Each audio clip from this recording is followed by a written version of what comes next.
Welcome to the Squared Circle Maniacs Pro Wrestling Podcast. And here are your hosts, the Hot Pockets impresario, Johnny Bottles, and the neckbeard psychologist, Dr. Don Wayne. Hey, we're getting professional. Wow. Got our own announcer now, Don. Nice. She has a very velvety voice. She does. That's courtesy of 11 Labs. I'm throwing a little free plug out there for 11 Labs. AI. Free AI. Get on there. Play around with it. You can download it to your phone, to your computer, whatever. And they can be British. They can be Indian. They can be, they can even be woo-woo Indian, I guess. I haven't checked that out yet. I'm not talking Ric Flair Indian. Woo-woo, woo-woo-woo. Don, it was an exciting evening last night. If you happened to catch. Did you catch AEW Dynamite last night, Don? Yeah, we're going to get there. We're going to get there. I don't want to talk about bad wrestling out the gate, though. I just don't. I don't know if my palate can handle that today, right out the gate, where we just get right into all of what we saw last night. Your delicate palate. Someone in the chat said, can they do Wookiee? They can do Klingon. I want to thank everybody for joining. Thank you all for joining. We're back here with another adventure. Wrestling has been weird this week. Dave Meltzer's on a tirade. Tony Khan thinks everybody's out to get him. And the WWE learned from their mistakes from last week and put on a quality program. So I feel like that's where we should start, because we can talk about the psychosis that is going on with AEW in a moment. And WWE was good, but it's is he back? Psychosis is back? Jesus. I thought he got signed. WWE is one of those shows where even when it's bad, it's not embarrassing right now. Now, when it was bad a few years ago, it was embarrassing and I couldn't stand watching the shit. Right. When it's bad now, it's just bore you to tears, turn the channels, come back and check it out in a week bad. You know what I'm saying, Johnny? Does that sound about right to you? I am with you 100% with that. Do you remember how WWE Raw started off this week? I know it's been a few days, but do you remember? It started off with a little showdown between Priest and Gunther. If you're talking the current program, they did their little recaps where people are walking into the arena and they talk about what happened the week before, and all so-and-so's here, this match is coming up, and it went right into the Ring General versus Damian Priest in a little showdown. So I thought that was pretty good. Well, I liked it because they didn't screw around. They got right to it. It was go time as soon as they got the ring. They had a couple little words back and forth, and then it was just, you know what? We're going to fight. It was exciting. It wasn't just blah, blah, blah, blah, blah. It was, I'm going to hit you, bitch, and you're going to hit me. And they had a brouhaha all around the ring. They got out of the ramp. Priest got held back. Priest came down and attacked them. This is what I like about wrestling. This is what I want to see more of in the WWE. That's what I enjoy about pro wrestling. This is a personal conflict. The ring general is telling him, you're an interim champion, and we all know you are. I'm the real deal. And that's how it's coming off. Well, what they're doing is they're parroting the internet. The internet's saying that. We even said he's an interim champion. We even said he talks too much. His promos are horrible. And what did he do this week when he came out? When Damian Priest was on WWE TV this week, he didn't say a word. He said a couple of words, but it felt more like it was coming from him and not a bunch of script writers. It felt more natural. Here's my other conflict in this. Yes. He's a face facing a heel, and he's in a heel faction. This has screw job written all over it, in my opinion. I don't know how it's going to happen, but it feels to me like we're about to see a huge turn on two people in this faction. Damian Priest being the first one. The other one we're going to get to in a minute, because that shit was fire. I can't wait to talk about this, because the Virgins lost their mind. Crack me the hell up. We're going to talk about Liv Morgan. We're going to get there. But I thought this was how you started off. This is how you started off, right? You start off with some action. You start off with a big ruckus. You're correct. And then they went to commercial within like that 10-minute mark. It was like, we got to get this under control. Go to commercial. It felt like an old school angle to me, to where it was, we got to get this under control. We'll be right back. Right.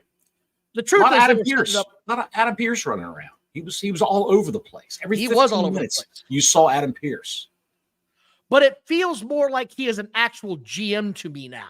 He's actually involved in the angles. It feels like, I know he's not running the show, but his presentation is he's running the show.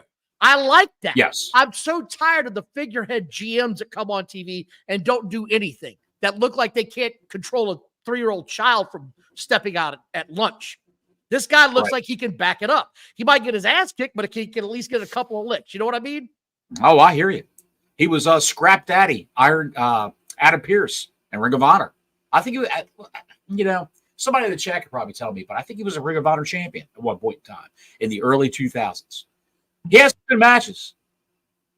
He might have, but I think this role is a lot better, and I'm enjoying this so far. By the way, the super chat is open. We get to it. If you got something you want to talk about, please feel free. Hit the ring-a-ling on the ding-a-ling for the notification so when you know when we go live.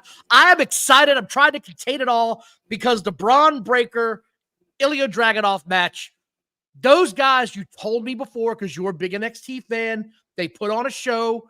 Every time these guys get together, they put on a classic. Every time I'm entertained, they don't do anything stupid. Both of these guys do wrestling moves that fit their profile. One of them is a big brawler. The other guy is more of a technician. I enjoy everything about these guys every time they lock horns. When you see Breaker do a move, you go, oh! At least I do. I mean, it's a work, but you go, oh! That's got to have some kind of impact on that guy. And Dragunov is such a great seller. I believe everything he does in the ring. He looks like he's really getting his ass kicked. He looks like somebody he's fighting from underneath within an inch of his life. Like this guy he's posing is trying to murder him. And he's fighting for his life. That's what it looks like. I got news for you, Bottles. To pretend like you're getting murdered, it doesn't look like it's that hard with Braun Breaker. He looks like he's kicking the shit out of you 90% of the time. It's just, I'll apologize later. It's coming in hot. Here's a potato. I enjoyed it. The ending to this match to me, I'm sorry to keep going back to this, but it felt like an old school finish. The heel did some dastardly shit to him on the outside of the ring, made people believe that he actually hurt his head on the damn apron, and the ref said, that's it. We got to stop this. He did a move outside that took him out, and people still think he's hurt. It was such a great wrestling moment. Ref stoppage. She didn't throw the X symbol up. No X symbol. I was looking for that. That was a shame. To make it more authentic, she should have frantically threw the X symbol up. And I liked how 2 Korean masseuses, female masseuses, came out to work on Ilya Dragunov. Did you see that? These little Korean girls dressed in black were like, oh, this is hurt. This one hurt. Well, if I push here, does this hurt? Let me rub this. Does it feel better? Why can't they get a grown man doctor? Why can't they get a grown man doctor? Normally they do. Normally paramedics would run down with a goddamn gurney and throw him on the backboard. They would put the collar around his neck, the Bobby Heenan neck brace. But instead, I guess he was going to get a rub down, a happy ending in the back from these 2 Korean masseuses. I don't know what the hell that was. I was sitting there watching and going, what the hell? Where did these girls come from? And why are they here? What the hell is going on right now? Are they the Tonga twins who have been signed by NXT? What the hell? Not me. We also got after this, because there's a couple of highlights I want to talk about Raw. I don't want to just completely run into the CM Punk segment and all that shit and run past everything. Yes. The Valkyria Sonya Deville match was the highlight of the night for me. I believe it was Valkyria had Deville upside down. Am I correct in this? Okay. Yes. And she's holding her leg, just wrapped it around the girl's leg so she can't bring her back around. She's got her upside down, ready to do a move. And I don't know if Deville didn't think she had her, didn't like the position she was in, or whatever, but was holding on to that woman's leg for dear life in fear of breaking her neck. And Valkyria screams, "Let go!" That shit popped me. I watched it 3 times live. I went back and rewound it 3 times in that moment. It was so Doesn't get any better than that, pal. Doesn't get any better than that. How good is Lyra Valkyria? What do you think of her? She's freaking great. I mean, she's fantastic. As advertised. She is the future of the women's division. She does the part. She plays the part well. I enjoyed it. She took the L on this one. It doesn't hurt her as a character because she was outgunned and she was getting some outside interference, I felt. So that sort of adds to this is some bullshit. Sort of feels like we might have a Survivor Series type moment build coming our way. So we'll see. Long-term booking? Oh, what is that? What is that? Long-term booking. I got a gasoline can. Hold on. No, we're not getting there yet. Well, do you think that they're using her to elevate the two party girls? It feels like it. It feels like they are. It does, because Lyra's a star. She is. There's no doubt about that. If they ever come out with that Intercontinental Women's Championship. Oh, dear God. I'm just saying, a belt can elevate somebody and give the crowd a higher perceived notion of their stature in the company with a belt. So, just saying, Don. Though, I just don't think you need it in the women's division. That's just my opinion. There's just not enough good wrestlers to have that happen. There's just not, my opinion. And if you're going to do something like that, then there's somebody in the chat that has said it forever. Give them their own damn show if you want to give them all these titles. Do it that way. They've got a copious amount of women in NXT that can all go. So when those floodgates open, they're either going to have to release girls up top on the main roster or just add to them, and they've got to have another belt. They got to. There's a lot of good wrestling women down in NXT. There really are. Okay. Go ahead, Don. Okay. I know you love women's wrestling. You love talking about women's wrestling. So I figured I'd get that out of the way right away. I like the good parts of women's wrestling. That's what I like, is the good parts. You are in the Matrix, by the way. You are freckling everywhere. You're a spectacle. You're a star-shaped spectacle. CM Punk comes out. And the big announcement that we've all been waiting for. CM Punk has been cleared to return. CM Punk, we're going to get it. Adam Pearce comes out and says, I'm reinstating Drew McIntyre. Again, Drew McIntyre standing at the top of the stairs. It's good stuff. He's up there taunting CM Punk the whole time. I thought this was great. It felt like they reversed roles right here. And then we didn't talk about this Sunday, and I'm so glad that we didn't. I sort of the back of my mind didn't want to talk about it till they did this. I'm pretty sure you had heard about it. I know I'd heard Seth Rollins is going to be the special guest referee. And what could possibly go wrong when Seth Rollins, who has issues with both of these guys, is the guest ref? If no one watched Shawn Michaels referee the Undertaker Bret Hart match back in the 90s, it's one of the greatest shit you'll ever see, because it was just it was a perfect heel turn. It was a perfect face turn. Everybody came out of that thing pissed off at each other, and it feels like somewhere in here, somebody's going to rub Seth the wrong way, and he's going to screw the other guy as a result, and a screwed up consequence. The best wrestling stories always they always recreate them, right? If they're really good, they'll recreate them. It's been a long time since we had one of these happen. I'm looking forward to SummerSlam for that alone. I can't wait to see who Seth screws, because he's got to screw somebody. Let me ask you this question, Don. It sounded a little sketchy. Yes, it did. How good of a troll job is this? Oh, we got it. Yes. Drew McIntyre and Jack Perry. He deleted that, so luckily you caught it. Yes. He probably, I don't know, they probably ran into each other walking into the Walmart, and there they were. Hey, let me get a picture with you, buddy. I'm about to get my business over and show everybody just how goddamn diminutive you are as a grown man.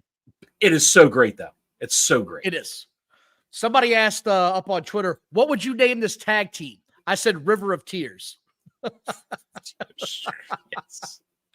I thought that was pretty good. Tag team champions, River of Tears.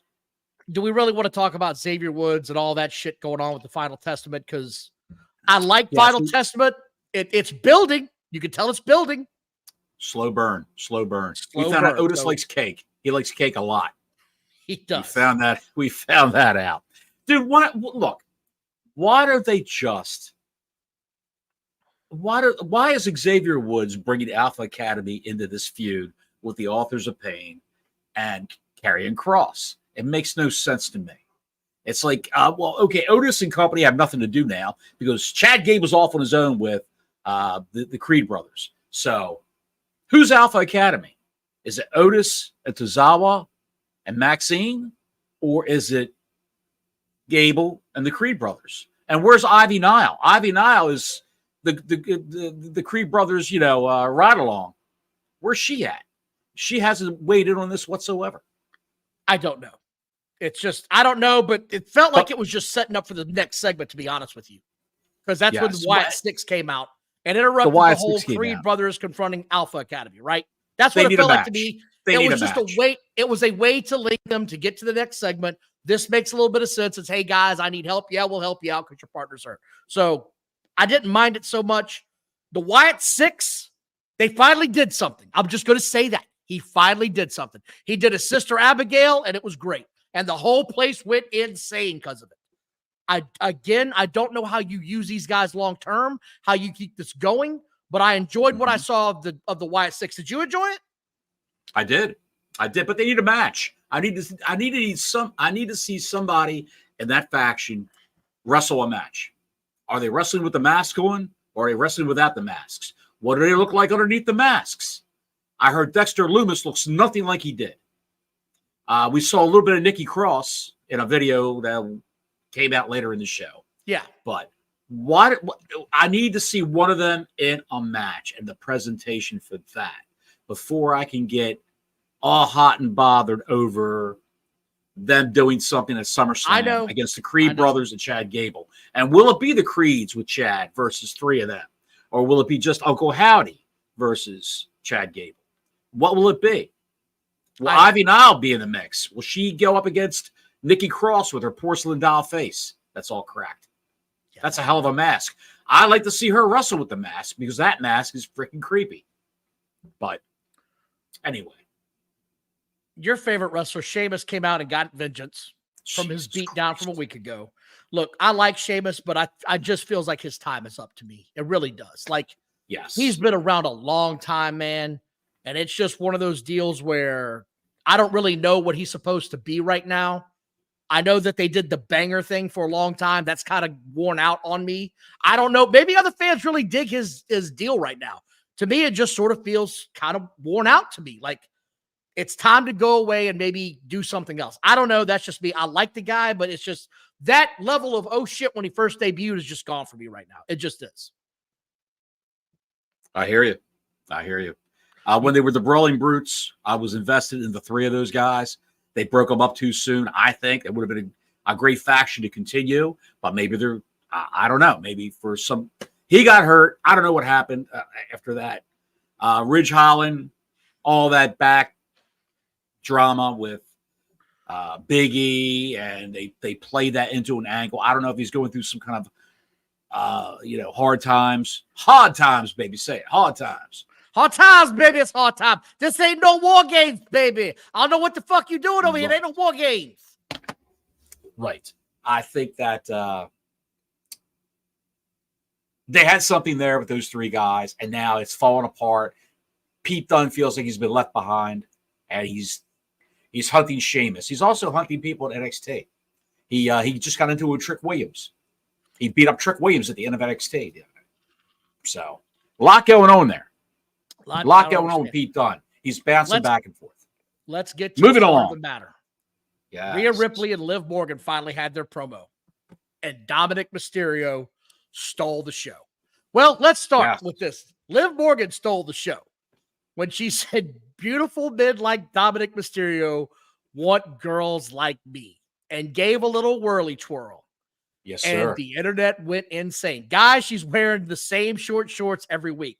It's just something about that ditto. When you get Daisy Dukes on a woman, men lose their minds. I was laughing my ass off at some of the people on Twitter melting down over her look. And here's the other part that got my attention. Apparently, they had a camera capturing Samantha Irvin's. Irvine, is it Irvine or Irvin's? Irvine, right? Irving. Okay. They caught her response to all of this going on.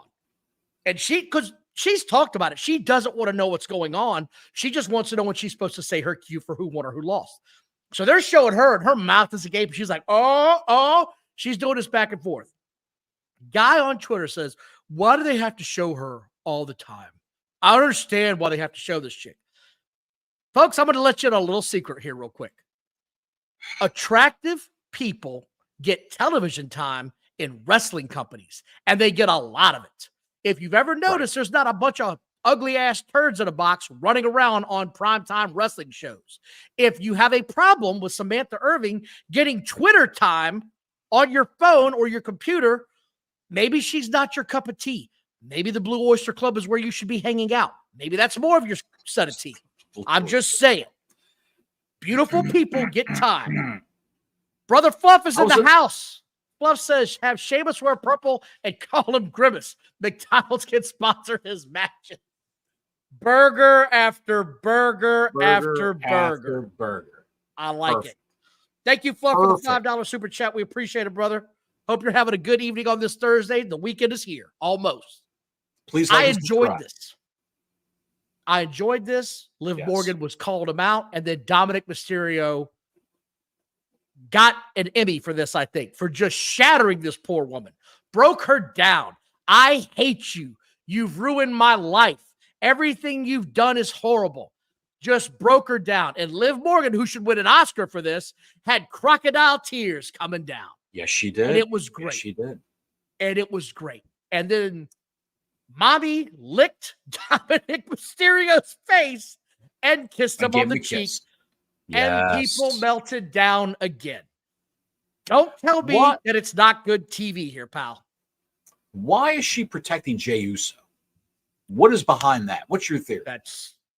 I'm glad we're talking about this. This is setting up the September PLE that is upcoming in Germany for a mixed tag match, because this is what we were talking about a little while ago.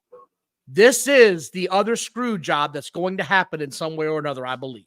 I believe this is going to happen where Dominik is going to cost Mommy the match and say, you never cared about me. You never called when you were gone. You were talking to Damian Priest. Now you've got Uso coming after you. You don't want me. You never cared about me. It's going to be one of those. You went out and got married.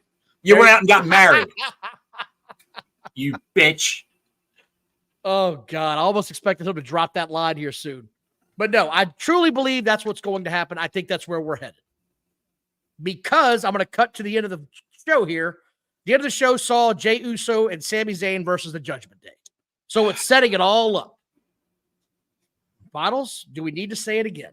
Because I saw this again this week from the internet. Everybody trying to tell me how over Jey Uso is. The entrance is over. The in-ring work has progressively gotten worse and deteriorated. Worse and worse and worse. You know, when you wrestle tag matches, most of your wrestling career, you can hide a lot of your deficits. You really can.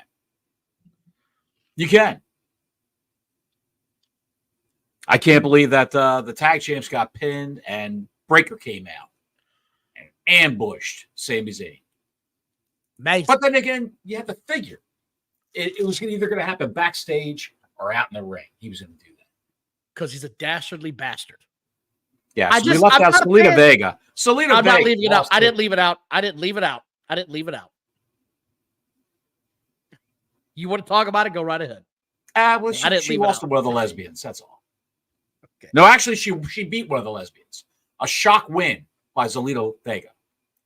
She beat one of them, and because there was a drive over the line, push Zelina Vega. Push her. Well, here it comes. She's getting pushed. You're gonna like it or not.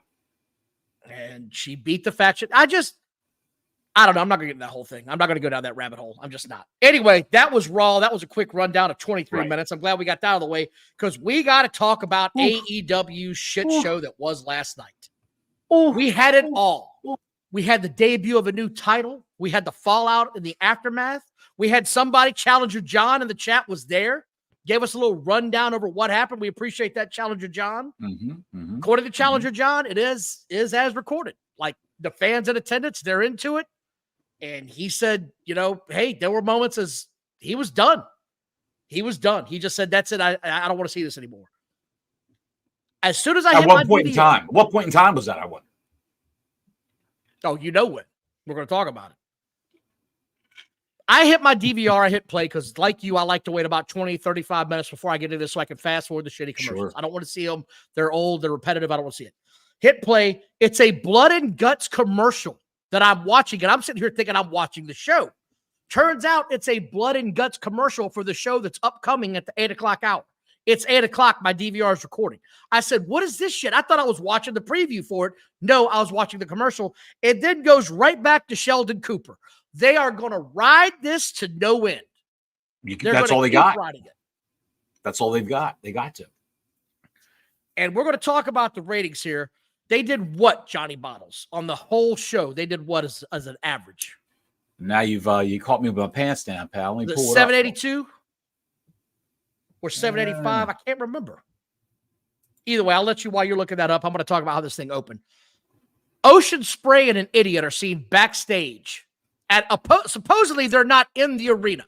Folks, I've been in a lot of damn hotels in my life. I've never seen a parking garage like this. Go ahead. Never seen a parking garage. They I did have you? $7.95. $7.95. So they were up, significantly up. Here's my well, issue. They were down 3% from last week. Well, I'm going to get into this. Why are they backstage with Ocean Spray with a freaking knife in his tire in the arena trying to sell me that they're somewhere else in the damn city? It was like there's a guy, Officer Barb Brady is doing an interview for Ocean Spray. They need to find out what his slow-witted comments are. It's so integral to the show. They drove this guy, he drove himself, I see, to that hotel to interview Osprey with a cameraman. And all I can say is they left the goddamn cameraman behind. Bye, guys. I hope you get there. It just someone stuck a knife. They, like you said, they put the knife in his tire. He couldn't get anywhere. Where's your car? It's over there. They ran to his car. Ocean Spray's driving. Barb Brady sits shotgun. The cameraman's just left out in the lurch. Find your way home, buddy. Call a Lyft. Call an Uber. And then I don't understand that. And he asked him, do you ever drive a car in America? No. Yeah, dude. And then as he takes off, he goes, ah! Like his life is in danger. This whole opening segment let me know I was going to watch a joke of a wrestling show tonight. Nothing was going to be serious. It was going to be a bunch of grab-ass moments. I was already just like, okay, this is where we're going to go. Okay, it's going to be a shit show. I was hoping something would happen. Nothing happened. This was cheerleaders happened. Cheerleaders came out. Don't understand that. They had the MJF recap. MJF comes out. I thought you were going to say reach around. Well, that's coming later. They get the STFU chants going when MJF comes out, right? This can't be helping their contract situations to have the fans doing this on the air because they edited out MJF when he started swearing, but they're letting the crowd They bleeped a lot out. But they didn't get the crowd screaming, shut the fuck up. They didn't get that. So what are we doing here? They're trying to keep that contract. They want to stay with Warner Brothers Discovery. Well, they don't want to go to. Well, they have a contract. They had an offer from Warner Brothers Discovery. They didn't take it. They want more, and they're not getting any more from Warner Brothers Discovery. That well's run dry. We'll see. I'm not sure where they're going to go, but we'll see. MJF is, cutting it. We're back onto deal. We're back on the dead relatives. He started talking about Ocean Spray's dead grandma. I was like, we're back on the dead relatives again. I thought that was Christian Cage's stick. Now he's doing it. Cheap heat. The mask goof on the microphone made this entire segment almost unwatchable with the shit he was saying. Him and Tony Schiavone are the jerk strangling worst. It was awful last night. This was unprecedentedly bad. I'm glad I'm not blown. Don't they have other people employed by this company that can announce? Why don't they take Caprice Coleman and Ian Riccaboni for Ring of Honor and put them on the main show, Dynamite, and take Schiavone and the masked goof and put them on Ring of Honor and trot them out once a month to do that shit. And that's it.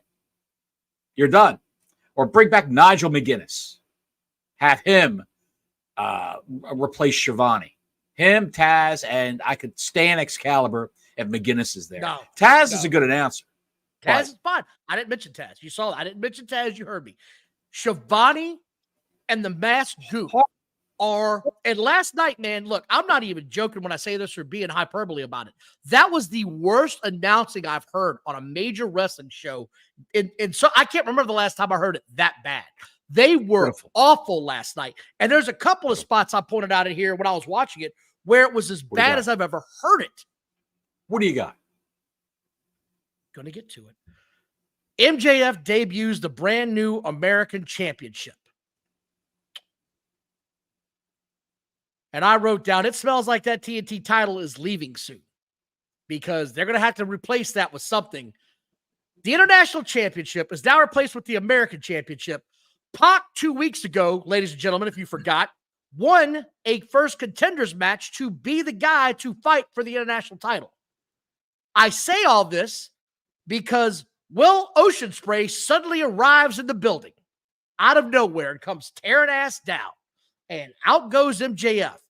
And Will is screaming into the microphone. Oceanspray is having a moment on the microphone where the actual accent and him screaming as loud as he could, both of those things factored into me not being able to understand a damn word he was saying there for a few times.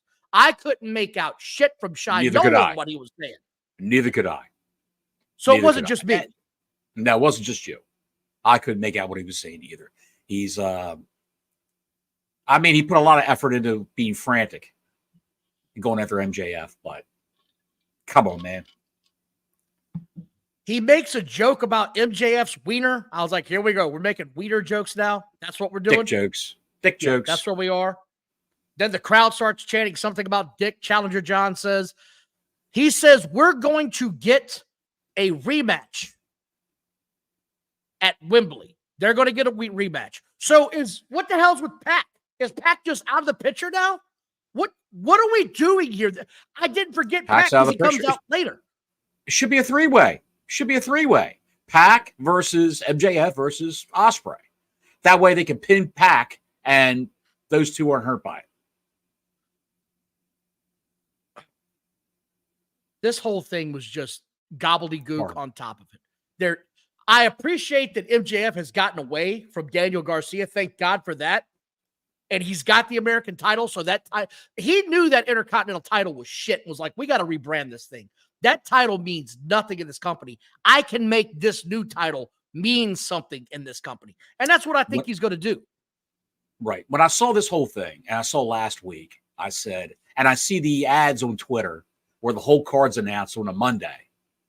I said, somebody is booking this show for Tony Khan. They're booking it in advance.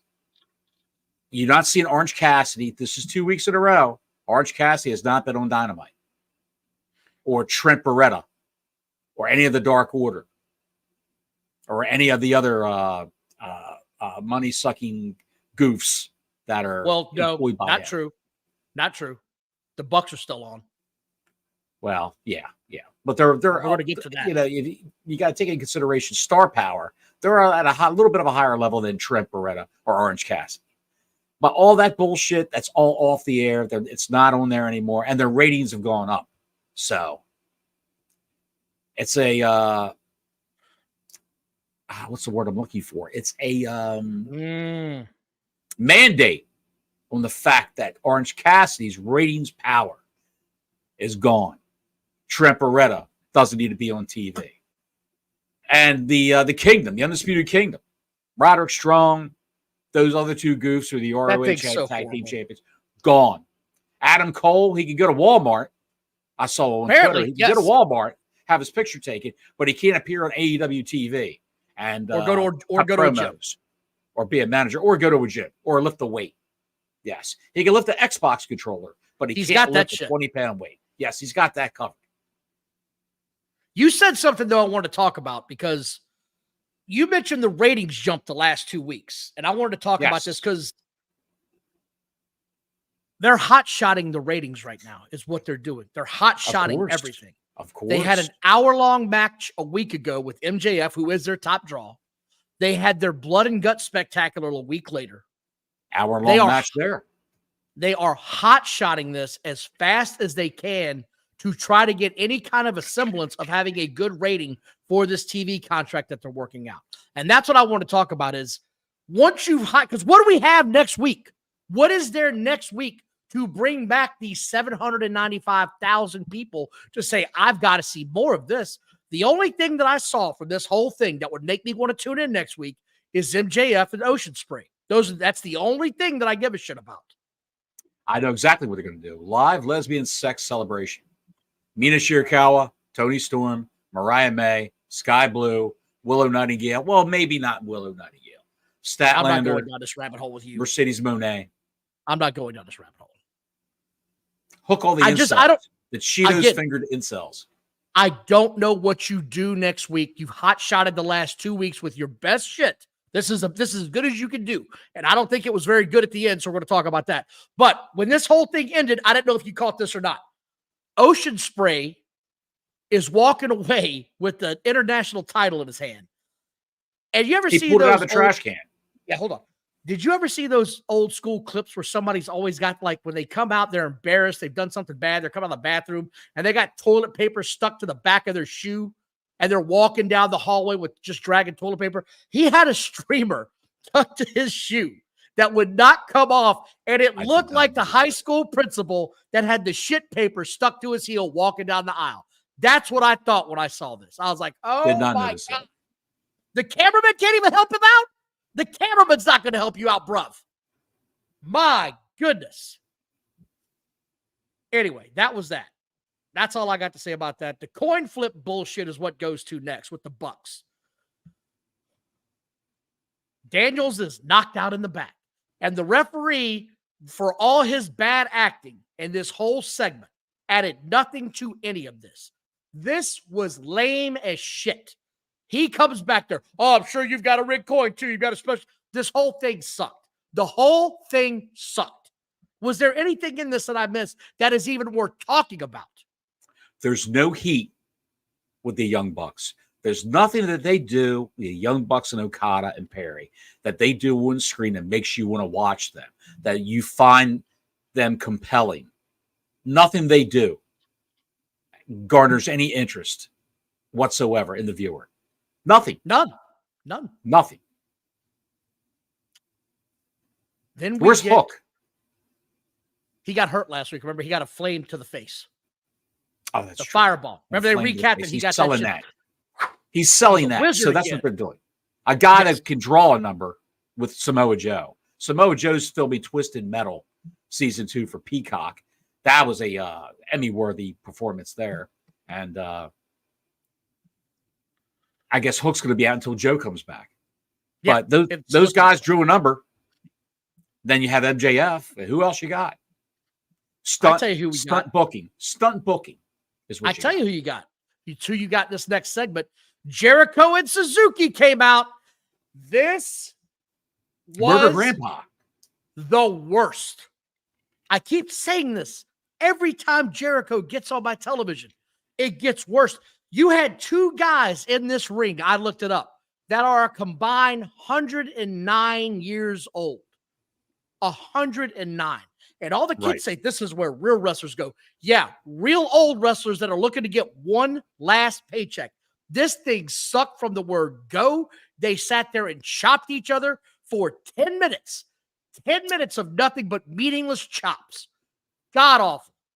Did you notice when Jericho came to the ring and he was in the ring shirtless, of course, he had a mark right by his the base of his right, his chest, non-existent pectoral. Yes, I noticed that there was like a little bump there or something. That's a thing that they do. Vince did it, where you gig yourself and you take that stuff, new skin. Have you ever seen new skin? It's in a bottle. You put that over it, and then you put a little bit of makeup powder over it.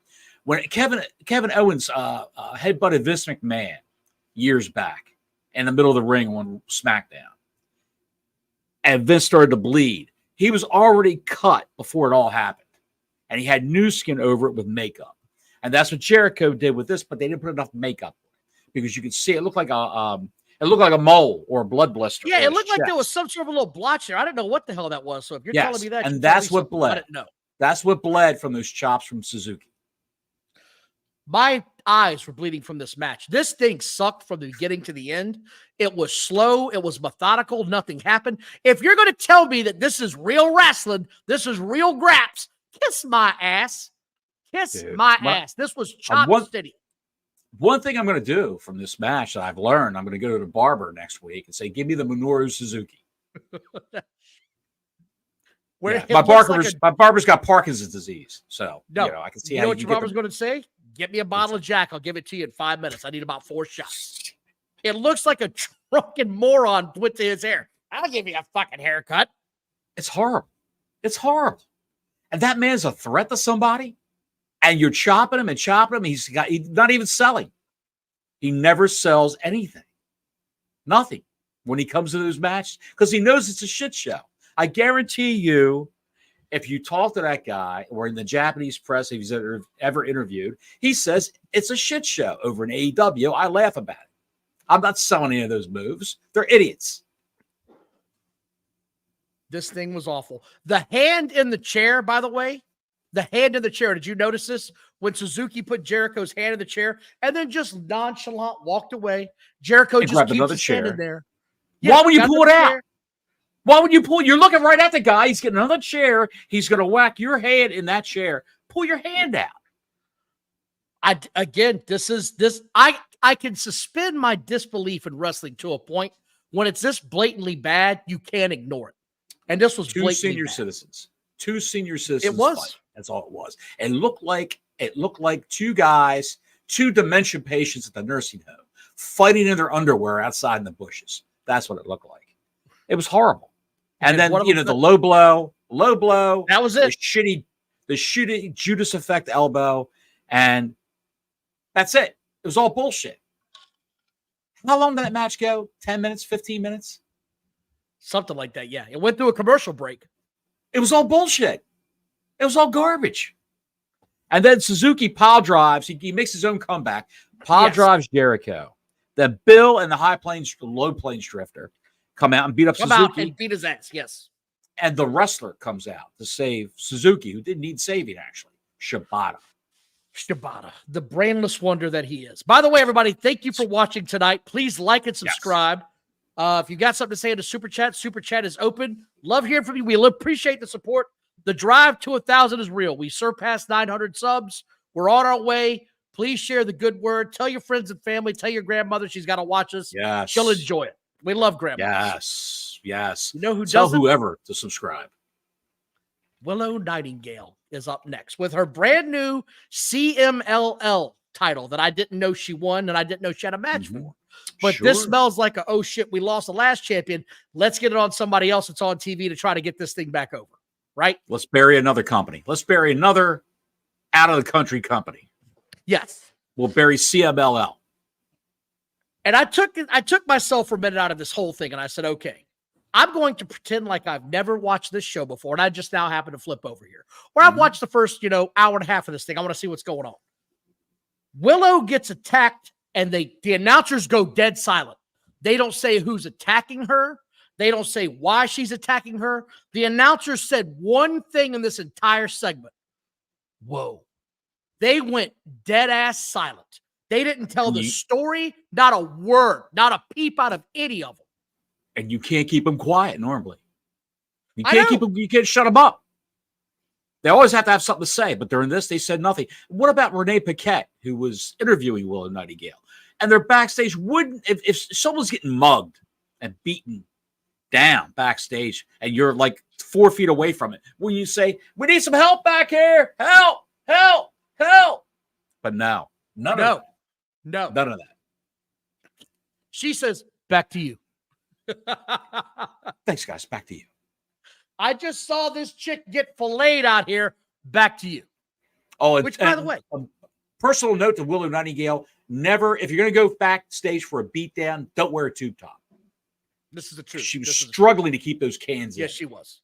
By the way, who was that attacked her? Because I forgot. I didn't write it down because I was like, screw it. If they don't Chris care. Statlander. Which, by the way, she got Big Mama up on her shoulders and smashed her down. I was impressed with that move. Got her up and said, dump. I was impressed. Yeah. So, again, I don't know. The announcers, man, this is just another show of where they just suck. It just absolutely sucked. Then we get the Danielson interview with Jeff Jarrett is still getting involved. Why? Well, you know what? I'm saying to myself, why? He's going to interfere in that match at Wembley. That's what's going to happen. Did you catch what they were pushing during this segment? Woo energy drink? No. That's gone, by the way. If you didn't know, ladies and gentlemen, Ric Flair's drink is gone, as is Ric Flair. Yes, he's out of AEW. Done. Yes, but no, did you not hear what they were pushing during this whole thing? They were pushing the fact that he was going to be done, his contract. I don't know. You tell me. They were pushing the new YouTube show they're setting up. You can hear the whole interview on YouTube. Planning ahead for the AEW YouTube channel for when they go off the air with Warner Brothers Discovery. What happened to that dumbass match and a meal? Did that already die? I have heard nothing about that since they said it was coming out. Over. Done. Over with. Is it already over? Over with. This is AEW. They should call it ADHD Wrestling. That's what they should name this company. ADHD Wrestling. Can you imagine being the fan of this product? You can't concentrate. You're running a company, you can't concentrate on what you're doing. You can't remember what you're doing. Imagine being a fan of this product. Like, this is your show. You're like, oh, hell yeah. I'm going to go to McDonald's today, get me a little double cheeseburger, a little small fry, a little $3 action. You're sitting in your car, you're watching your match, and you hit play latest episode. And this channel no longer exists. All you've got is a match in your hand. They screwed you again, fan. They screwed you again. You're sitting in this parking lot, lonely, crying into your double cheeseburger because the match and the meal is over. It never happened. It never happened. Sad. It's just they've gone from a match and a meal to a match and Camille. Holy shit. Britt Baker returns. Yo. Oh, and she's still sloppy as ever. Good God, Lily. Hikaru Shida. She did the best she could. Dude. Don, she did the best she could with what she had to work with. A stroke patient who was terrible to begin with. And this is what you've got. I wrote this down right away. I said, they've been outside the ring for half an hour. And as they're getting back in the ring, you hear the referee go, 3. I said, get the fuck out of here, 3. What is he counting? What? Well, you know how you go. When you go 1 Mississippi, 2 Mississippi, they say every state in the union. They have 1 Mississippi, Michigan, Wisconsin, Idaho, Ohio, Delaware, Maryland. Yes, that's what they do. Good God.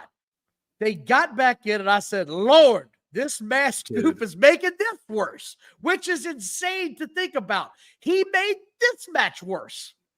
All that time off Britt Baker had, she still can't wrestle. She still can't wrestle. She was off almost a year and she can't wrestle. It's basic. It's like early wrestling school principles. 101 fundamentals. Right. 101 fundamentals is all she's got. She can't do anything else. She's got to be led through the match. And Sheeta leads her through the match. And then she can't even do that. What was that roll-up gimmick? That multiple roll-up gimmick? I was going to talk about that. She tries to roll her back. And clearly, Britt Baker does not trust her body to take a hard bump. Both elbows go down behind her. She doesn't even take the flat back bump. Both elbows go down, and she creeps into the pin.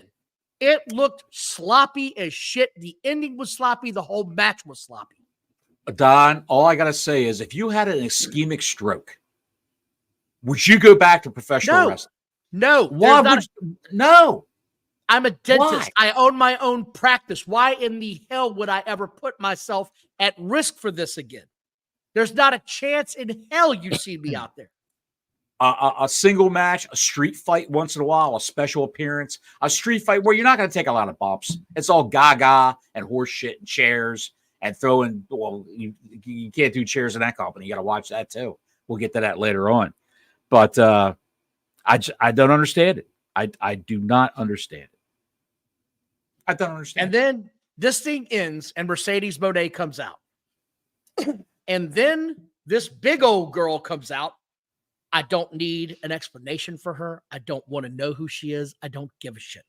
I just know she's been signed since like February and has been sitting home and she finally made her debut. Her name is Camille, I believe. And that's what they're going with. Yes. She's a big, imposing chick. She looks like a heater. She looks the part. I don't know if she can wrestle or not. I don't care at this point in time. At least it added something different to this match and said, okay, there's someone else involved now This might actually be interesting. That's what I took away from this. That was my opinion. She's the Diesel to Monet's. Do not compare that shit. Do not. Have some pride, man. My God. Just saying. I saw those idiots too. I'm not even going to say what the hell they compared that shit to. That's such a bad comparison. It's not even funny. Good God. So then we go back to comparison. Then we go back to the back. And did you know that we have new trios champions?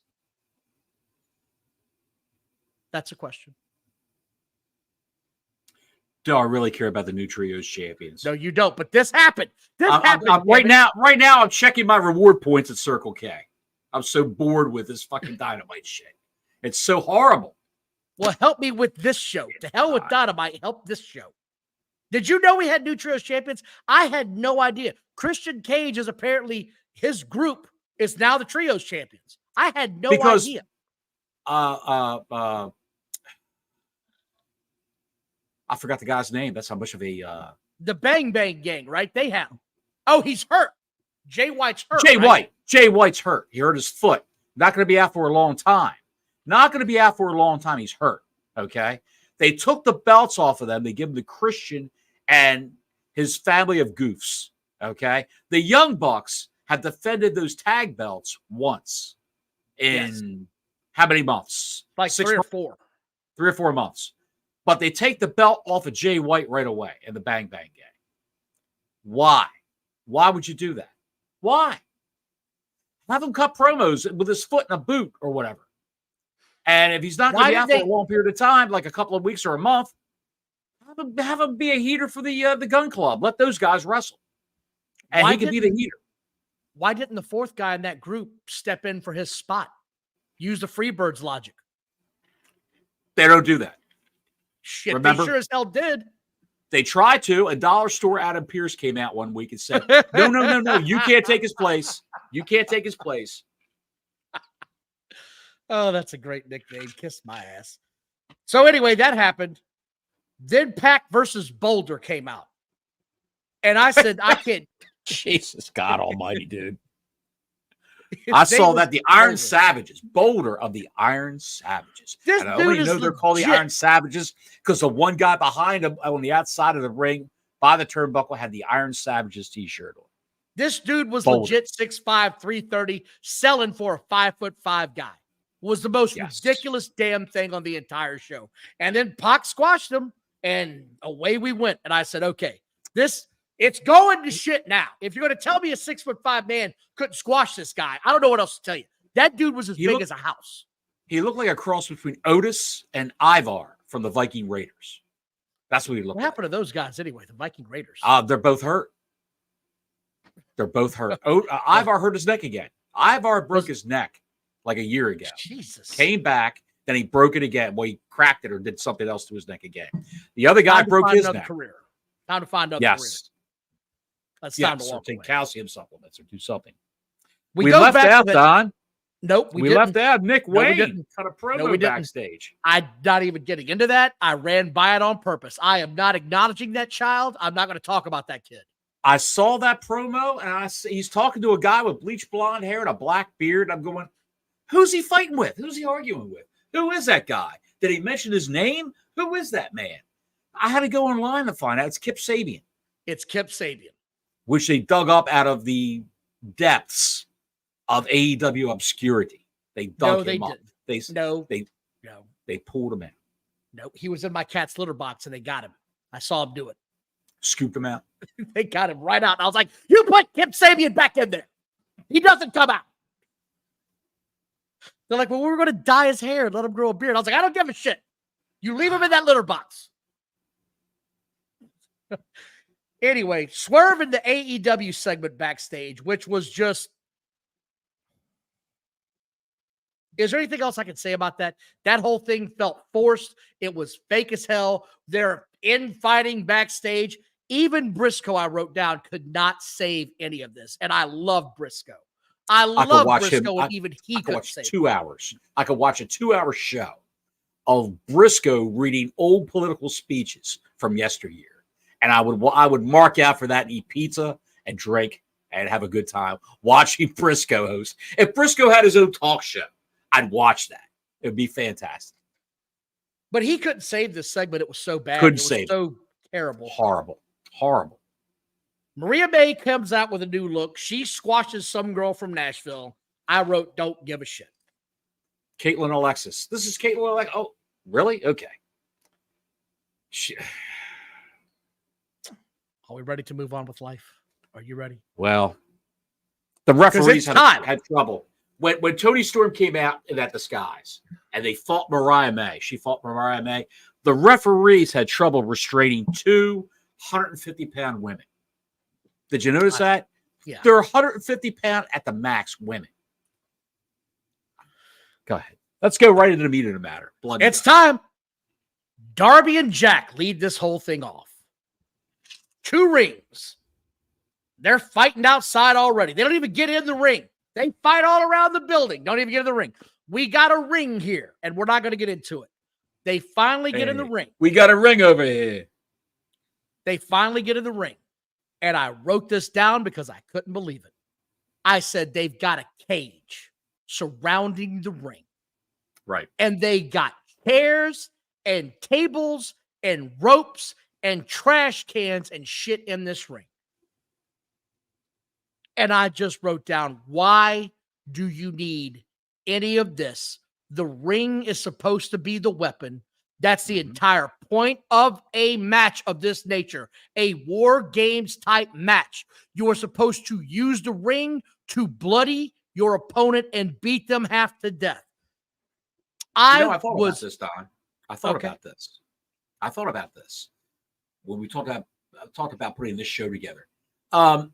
If they didn't use the weaponry, if no one, one or two guys bled, they didn't use the weaponry, would it be called War Games? Would we be accusing them of stealing the War Games gimmick from WWE if they didn't have their own wrinkle on it? This was like an ECW War Games.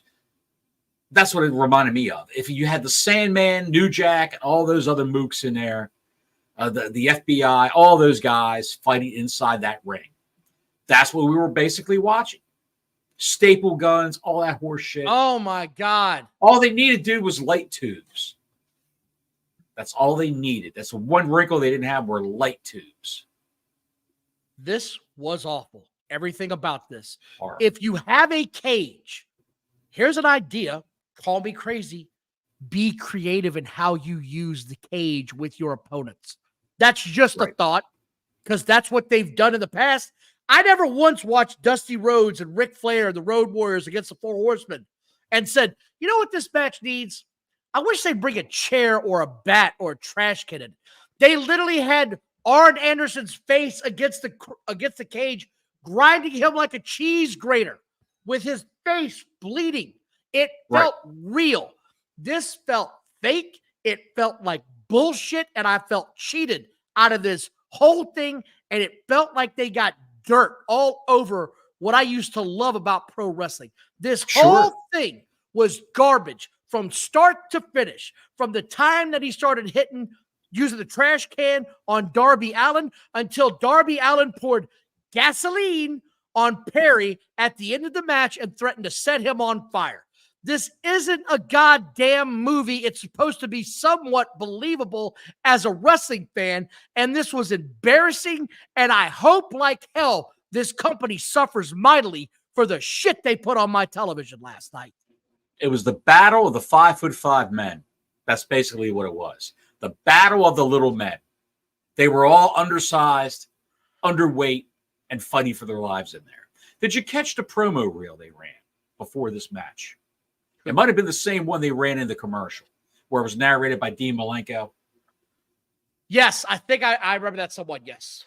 Dean Malenko had nothing to do with War Games or Blood and Guts. He had nothing to do with any of that shit. Why would you have, with all those announcers you've got lying around that building, why wouldn't you have one of those guys narrate Blood and Guts, that little promo reel? Why wouldn't you have Taz do it? Because he's got ties to ECW, of course. I don't know why they do what they do. I don't know why they do it. I don't know. when the Acclaim guy came in with the scissors, yeah, and he whacked Jack Perry in the head 20 times with the scissors. Why wouldn't you just bring a flamethrower in? Bring a shotgun. Why don't we just go in with 45 automatics? Why not? What if there's no rules and I can set your ass on fire? Rules. Let's just go shoot each other in the middle of this ring. Switchblades, samurai swords. Let's do samurai swords. Let's get Cut it each all. other's arms off. Do it all. Let's go full idiot mode and engage that button because this shit was embarrassing. By the way, I didn't even talk about this. The barbed wire leg drop. Are you shitting me? He wrapped his own leg in barbed wire to drop it on another man. The stupid shit they did in this was terrible. Falling off the cage for no reason through 3 tables. Why are we doing this? It had no place in the match. They just said, let's go outside and do a spot. It didn't add anything to this shit. It's not like that guy. Not like that guy's going to get pinned or quit. You know what I mean? Yeah. It's outside the ring. So it had no bearing on the ending of the match. The other part was they started handcuffing people outside the ring. Swerve got handcuffed outside the ring. He was so incapacitated. He allowed both hands to be handcuffed. He got his ass worked, son. He got punched in the face twice, and then he got both hands handcuffed. Luckily, his manager had that damn cable with the wire cutter that could get him right out of there. Good thing for that. Thank God, or whatever it was. At that point in time, I was taking a piss. And by the way, the ratings were 786, not 795. Thank you very much for that correction. 786? Okay. Yes, okay. It's one of those things, man, where I'm sitting here watching this go back and forth, and it's just getting worse and worse as this thing went on. And then we got a 90s chair shot at the end of this match on Jack Perry from Briscoe. And I've read all day about this, okay? Hey, bro, you know that chair was gimmicked, right? You can't gimmick a chair but so much. He whacked the shit out of him. And this is why I sort of have an issue with it. This is the same company. Alvarez said it was gimmicked. This is the same company that goes around screaming, we're the safest wrestling company in the world. We are so safe in what we do. Meanwhile, we're taking open 90s chair shots like it ain't no thing. Straight to the dome. I don't give a shit. You could hear it across the arena. It was a loud ass fucking hit. Right. Challenger John said the crowd started chanting CTE because they don't give a shit. Because these goose don't care. They just want to see a car crash. They want to see a car crash and they want to see it 20 times. And the ending of this match was so anticlimactic that it was like a fart in church, which, by the way, I'd like to go ahead and go on record right now before we continue the show. I'd like to formally apologize to everybody in my office this week that listens to the show. I had a big salad and I had bad gas on Wednesday. I'd like to apologize to everybody. I was crop dusting that bitch like Farmer John. I tried to walk outside as much as I could. Anyway, back to our regularly scheduled program. This thing ended so They gave your crop dusting 4 hot pockets. There it is. I'm telling you, pal. The walking farts were a thing with me. It was what it was. This thing ended in the most anticlimactic fashion I've ever heard. I want a championship match for your title. You want it? Okay, then I'll give it to you as the EVP and we quit. Why did Jeff Jarrett and Billy Gunn come out to help Swerve? I'm not sure. I don't understand that. Why was that done? It was so easy just to rip the fencing away, to get into the ring and get into the cage. Well, why hasn't someone done that a long time ago? Dude. Then when Swerve is staring at Paige across the 2 rings, holy shit, holy shit, holy shit. They just beat the shit out of one another outside the ring. Yes. 5 minutes ago. So why is this holy shit, holy shit? And Brandon Cutler came out. He looked like he was a bomber from Tehran. I didn't even know who the guy was. And Jeff Jarrett gave him a guitar shot on his head. Why would you walk to not War Games, Blood and Guts, carrying a guitar in your hand? Why don't you have a crowbar, an axe, a fire axe from the box in the back room? Why would you come out with a knife? Brass knuckles. Why would you come out with a guitar? I don't understand. Show me the quarter hours, my friend, because we need to break this down because I want to see if this thing fell off a cliff or what happened. The whole time I'm watching this, I'm thinking to myself, please don't be a pube gobbler of a match, and that's what I got. It didn't end. It was one bad spot after another after another. You don't need all this shit in the ring. Hang Bottles, on, buddy. are you having a moment? I got problems here, pal. I'm trying to get this thing up on the screen. Hang on. By the way, thank you all for watching tonight. Appreciate the support. Please like and subscribe. As you can see, summer is now coming to a close. My magic windows are starting to go back into full effect. I'm enjoying it. What the hell is this? That's courtesy of our friends at WrestleNomics. They don't like to have their logo. They don't like people taking their data and putting it all out there willy-nilly on the internet. So I covered up their logo with a picture of the inventor, the innovator of war games, Mr. Dusty Rhodes. So we started off with 864,000 people. I mean, there's your big bang lead-in. And that was the MJF promo with Will Ospreay, and it went right back to the coin flip. The coin flip dropped everything down to 768. Wow. That's the, I can't say, that's the second worst of the night with Jericho and Suzuki. Third worst. 10,000 more people came in. Fourth worst. For Jericho, Suzuki, the Learning Tree, those guys came in. The beatdown of Willow Nightingale in the back. The Bryan Danielson, Jeff Jarrett hand job in the back. Then it went down to 750,000 with Baker. What is that? Monet, 732. Camille. Who is that? That's Pac. That's Pac's Pac and Boulder. Yes. And that's segue into Darby Allin, the Acclaimed, the Briscoe backstage having a meltdown. And did Mariah May and Caitlin Alexis with the Tony Storm Gaga. And then it went up a little bit to 758 with when the match actually got rolling. It peaked. It peaked at 811. If you take the Big Bang lead in out, it peaked at 811,000 viewers. Then we dropped 10,000. They got the fuck out.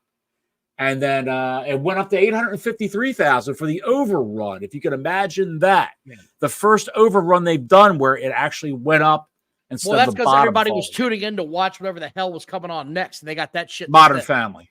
Modern Family. God almighty. Where's that O'Neal? And here's the thing. They have hot-shotted this thing for 2 weeks now. For 2 weeks. Yes. Where do you go next week with this show?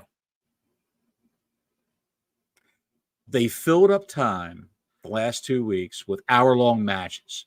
Yeah. They opened the show last week with an hour-long match. They closed the show with an hour-long match. I see nothing on the horizon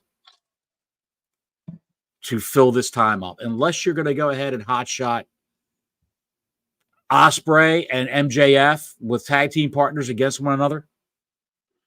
I don't know. Swerve in there. What if they're not even on TV? Holy shit. Can you imagine the fallout? Yes. Yes. Anyway, MJF's he's got to stay healthy. They got to keep him healthy. They got to have him on TV every week to keep the viewership up. Yeah. That's all they can do. A sign next week will be if you see Orange Cassidy return. Oh, dear God, I'll turn the TV Dark off. Order guys and all that garbage. Yeah. I promise you. It's the most pointless, directionless bullshit I've ever seen in my entire life. And we watch it every week because we keep hoping that we're going to get what we were promised. We had a man. We are idiots. We had a man threaten to let another man on fire if he didn't get a match. Think about that. Think about that. And the best part about it was the commentators. You could smell the gasoline. I'm sure you can, pal. Sure. Okay. Tap water was coming out of that shit. Just ridiculous, man, the whole thing. Anyway, there are a couple of news and nuggets I want to get to today. What do you have on your agenda, though? Before I start getting into a couple of mine, I don't want to intersect you, sir. I know you've been scouring the internet all day for amazing things to talk about and talk about our show and push it. By the way, thank you all again for watching. Please like and subscribe. hit that notifications button. Before you start going down the rabbit hole, you got something, or you want me to start it off here? I've got something. After Blood and Guts last night at 11:05. I'm sorry. Yeah. No, 11:05 on Twitter. Excuse me. A WWE announcer posted on Twitter. He has since deleted this, but I saved it. Corey Graves said, "This is not meant to sound judgmental or incite us versus them or question anybody's passion or talent or intentions. This is just coming from a guy whose career ended from a few too many accidental headshots. The art of this business is protecting ourselves and each other. Trust me, the gaps in memory are not." Hold on. How long? This thing is long as shit, right? Huh? This thing is long, isn't it? No, that's it. I'm done. Okay. He said, "Trust me, the gaps in memory are not worth it. I promise." That's it. That's all he said. And then people came after him and were so mad. Beat the piss out of him verbally online. So he deleted the tweet. Stupid. Just stupid to get upset about something like that.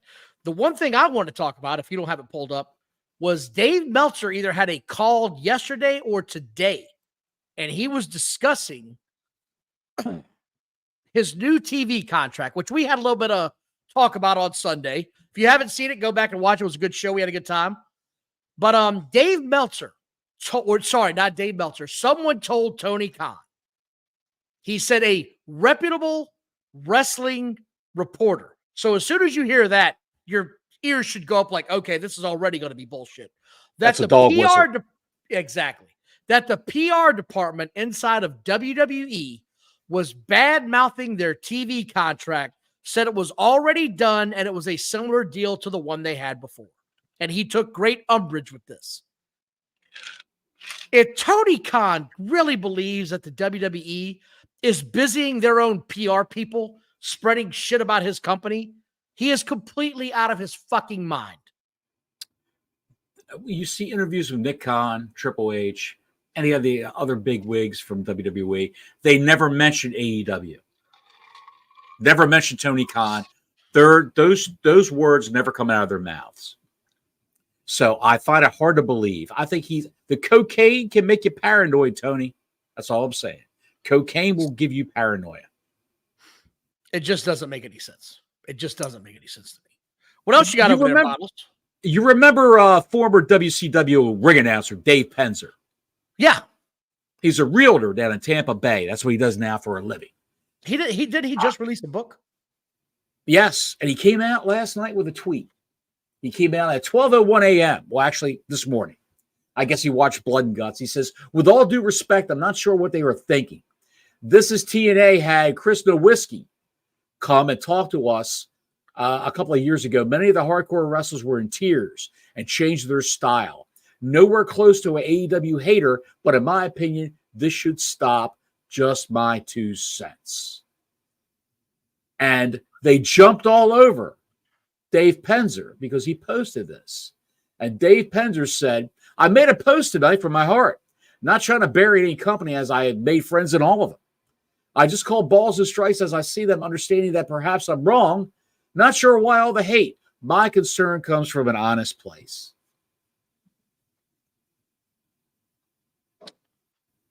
Oh, it's just great. Alvarez said this about the chair shot. "I can tell you this. It was one of the shaved down chairs. I don't know how shaved down that is. I don't know how soft that is. But it was a gimmick chair. But still, they waffled the shit out of that dude." It's a metal chair. How do you shave down a metal chair to make it soft? How do you do that? No, I can tell you could grind it down. It's still a metal chair. Unless you have it down to a thin baking sheet, it's going to leave a oh shit moment. I didn't get it then. I don't get it now. This sucked. It was horrible. Stop doing this dumb shit for these morons that in 5 years won't give 2 shits if you can get out of bed without drooling. They don't care. Don, I got something else. Show. Do a good show. That's right. Absolutely do a good show that people want to watch, people to stay safe in. And that you can repeat. You can repeat. And you can repeat, make it look good. Don't have your talent wrestle one match, get hurt, and be gone for half a year because they're concussed or broken bones or whatever. Don, the PWI, Pro Wrestling Illustrated, for those not in the know, rankings for color commentators came out. I'm going to read this to you. Oh, shit.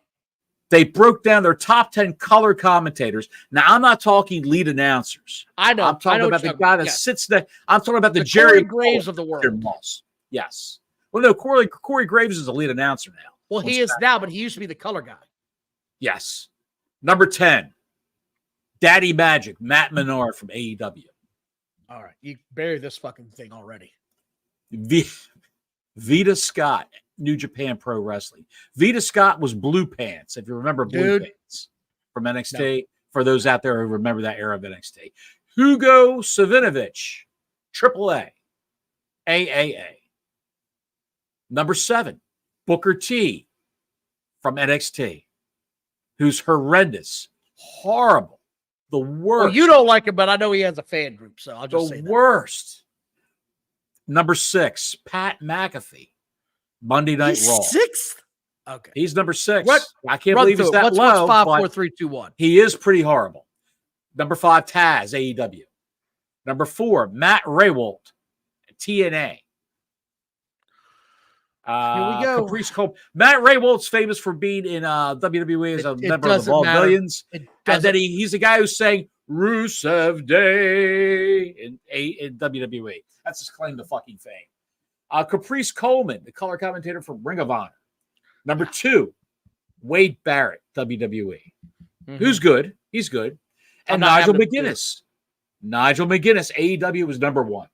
Imagine that. An AEW guy is number 1, and the most recognizable figure on that whole list is down in mediocrity. Listen to this one now. Top 10 managers. Oh, shit. They have managed. Look, just hold on. In the wrestling business, the top 10 managers. Hold on. Just give me the top 3 because I swear to God, I'm going to cut it off if it's not who I think it is. Number 3, Stokely Hathaway from AEW. I can buy that. Number 2, and this is where it goes off the rails. Number 2, Paul Heyman. Suck my ass. Go to hell with the rest. Who wrote this shit? Who wrote this trash ass take? Doesn't say. Number 1, Prince Nana. Yeah, we're done. The AEW gravy train continues in all facets of these wrestling idiots. They cannot help themselves. They are doing their best to get on the teat of the Tony Khan money train, and they will sacrifice integrity and knowledge to get on that money train. What a bunch of shit. Tony Khan on 4/26 of this year said, WWE is like the Harvey Weinstein of professional wrestling. You remember that. Yeah, I remember that. We mentioned that story. Tony Khan in a recent interview on a potential WWE and AEW crossover on July 23rd of this month. I would love it if that was possible. Yeah. He would love to work with the WWE the next day he says they're trying to bury my ass. Dude, pick a lane, man. Pick a lane on your bitchiness of life. Pick one and go down it. I can't. One more thing I've got. Mark Henry was he's a regular on Busted Open. He was talking to Bully Ray because Dave LaGreca apparently is off this week. And on that podcast, he said, I had a lot of ideas in AEW that ended up on the cutting room floor. My mistake was after 24 years in the WWE, I still had that WWE mentality. Bully Ray goes, you mean professional and structured? Mark Henry says, yes. And that sums up AEW and that little snippet of the conversation. That's a shot. A shot fired right over the bow. I got a couple of things I want to talk about here real quick before we go home for the evening, ladies and gentlemen. Ronda Rousey is now praising the women in the WWE and how their storylines are being portrayed. She says she thinks they're doing a great job. Does this not smell like somebody who is regretting her life decisions already and how she badmouthed the company when she left? Exactly. She sees the way the women are featured now on all their programs and says to herself, that could be me. I could still be doing that bullshit. And instead, here we are. with her being a complete idiot, bad-mouthing them. They're saying that Raquel Rodriguez is now in talks about her debut coming back. She's been out since February. So she's starting to get back on the plan. So it's not going to be anytime soon, but it looks like she's coming back. And there is a report on CM Punk, ladies and gentlemen. CM Punk is allegedly in discussions with the WWE to sign a long-term deal with the company to become part of creative in the end of his wrestling career. Meaning he said he would like to envision himself eventually being part of the NXT brand and being the Shawn Michaels role. I can see that. I got to say, I can see it. Look, when he left the company, it was in a bad spot, right? We can both agree that when CM Punk left WWE, it was not in a good state of mind. Triple H still had his wrestling hat on. He wanted to be a wrestler. He had to book himself over everybody. Look, everybody always like, hey, Don, why do you defend Triple H? Triple H was an asshole at times in his life. People learn from their mistakes. You can grow as an adult when you acknowledge, man, I really fucked up back then. I really shouldn't have done that back then. I made some bad choices in my life. Why don't I go ahead and correct these? CM Punk's the same thing. I didn't handle this right, even though it was a bad situation. I have now gone to a company owned by a billionaire that doesn't understand how this business works. This business works a certain way. I'm coming back. Oh, shit, you guys have changed everything. I really enjoy this now. I think I'd like to stick around. It's not that hard. So the report reads he originally signed a 3-year deal and is now looking to extend it. He is looking to get a little bit of a different compensation. So we'll see where that goes. The big thing is he's got to stay healthy. I think that's something that the WWE is probably going to look at. Like, can you stay healthy? You know what I'm saying? Can you get in the ring, have a match, come back in another month and have another match? We don't need to see CM Punk on Monday Night Raw having a match week after week. We can agree on that, right? Right. Remember when they used to have The Undertaker on Monday Night Raw? They'd have him do like one match a month to pop a number. Yeah. Yeah. They should use just CM like the Punk old days. in a similar fashion. Yes. It's just like the old days with Hogan. You never saw Hogan wrestle on free TV unless it was Saturday night's main event. Right. Yeah. So that's how they should treat him. Sure. So that's all the Absolutely. news and notes that I've got today, Johnny Bottles. I want to thank everybody for tuning in tonight. It's been a fun show, even if last night's show wasn't. Remember, kids, you don't need gasoline, tables, barbed wire, and trash cans if you're in a steel cage. Use the steel cage. That's kind of why it's there. And if you want to go an example for it, go back and look at the old War Games where J.J. Dillon damn near dislocated his entire body taking the Road Warriors super move off the top rope because the cage was so much lower then. He damn near killed himself. Yes, he did. Yes, he did. It's dislocated his entire body. Jesus Christ. Ah, my God in heaven. It's just amazing. It's amazing. Please hit that like and subscribe button. Hit that notifications button. I'm not sure when we'll be back. It may be Sunday again. It may be Tuesday. Bottles? Yes, sir. I'm looking at you, sir. I'm looking at you, Bottles. Give us a ring-a-ling on the ding-a-ling so you know. Yes, please do that. When we're going to come in and do our thing. Oh, what do we got here? Oh, my God. Oh, Jesus. I'm going to run that back, buddy.